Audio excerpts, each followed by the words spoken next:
All right, today we're diving into something pretty wild. It's a massive social experiment that tries to answer a question I'm pretty sure we've all asked ourselves at some point. Like, what is the perfect age? Is it when you have all that explosive energy of a teenager? Or maybe the wisdom you get in your middle years? Or hey, what about the steady hand of old age?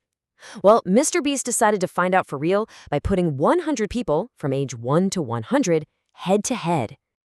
And to make sure everyone really brought their A game, he threw a little motivation into the mix. $250,000. Yeah, a life-changing amount of cash for whoever was the last one standing. I mean, can you even picture it? One person from every single age. A 1-year-old, a 100-year-old, and everyone in between. All in one place to finally settle the score and figure out what the ideal age for success really is.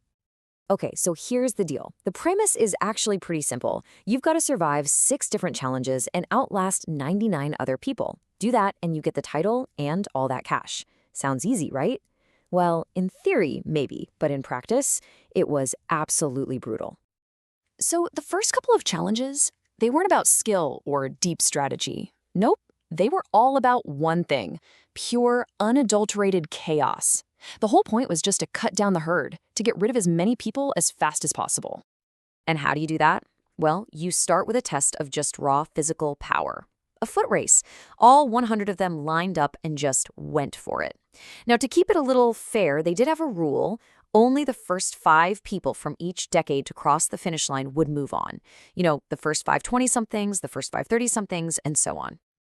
And yeah, it was exactly the mayhem you'd expect. The younger folks just took off, flying across the line. The older contestants, well, they had a tougher time. People were tripping, falling over, and at one point, you can even hear someone yell out in French, "You lost your shoe." It was nuts. And just like that, in a matter of minutes, the field was sliced in half, from 100 down to just 50. But for the 50 people who made it, there was no time to catch their breath. They were immediately tossed into the next meat grinder, a giant, ruthless game of dodgeball. And this is where you really saw how ruthless things were going to get. Alliances popped up instantly. The younger contestants figured out pretty quick that they had a huge advantage with their speed and reflexes, so they just ganged up on the older players. And, I mean, they showed zero mercy. There's this moment where someone asks the player, "Would you hit the little girl?" And the answer, with no hesitation at all, was yes, right in the face. So what was the result of all that youthful aggression? It was just staggering. The agility of the younger players totally crushed the experience of the older ones. And in this pretty shocking turn of events, every single contestant over the age of 40 was knocked out. Just like that. Okay, so with only the younger crowd left, the game had to change. The challenges shifted away from just pure chaos and started becoming real tests of skill, teamwork, and just sheer willpower. You couldn't just rely on being fast and strong anymore. So what they did next was pretty smart. They split everyone into new teams, mixing up the ages, for this really complex relay race. One person had to shoot arrows. That's a test of precision. Another had to swim out to get ladder pieces, a test of endurance. And then someone had to put the ladder together, which is all about problem solving.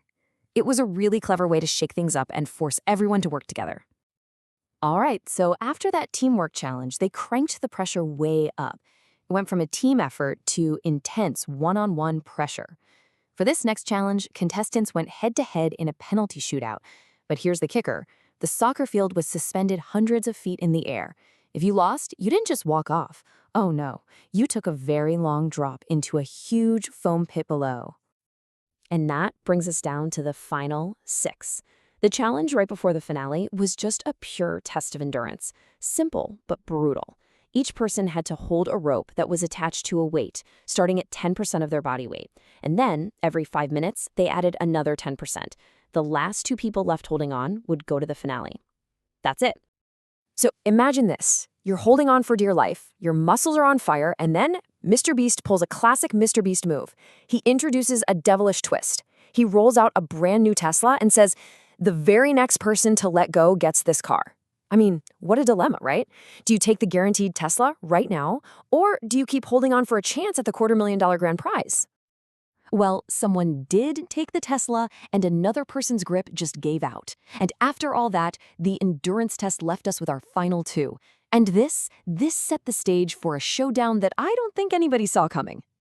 The final two were, honestly, it was bizarre.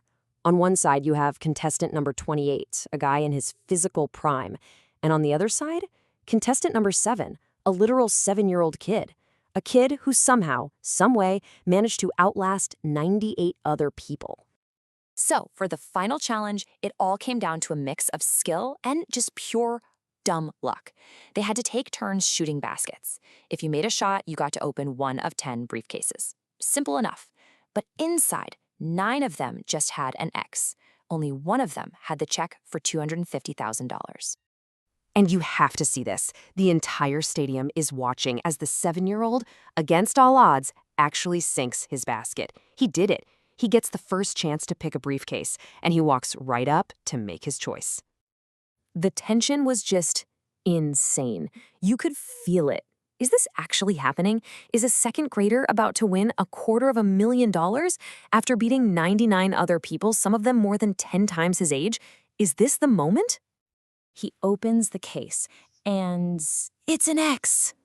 So close. The dream wasn't dead, but his chance was gone for now. The game went on, and a few rounds later, it's number 28's turn. He just calmly sinks his shot and walks up to the final briefcase left on the stage. And inside that briefcase was the check. He got it.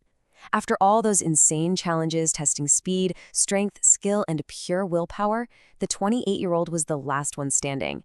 He officially won the $250,000.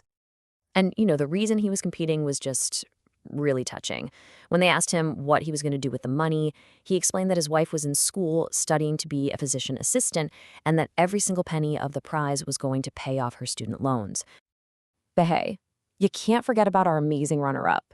For his absolutely unbelievable performance, beating 98 other people, the 7-year-old did not go home empty-handed. He got $10,000 for his incredible run. So, at the end of it all, the 28-year-old won the money. But does that really mean that 28 is the perfect age? Or does it just mean that on that one day, with that specific set of challenges mixing strength, skill, and a whole lot of luck, he was just the best competitor out there? It's a pretty interesting question to think about, isn't it?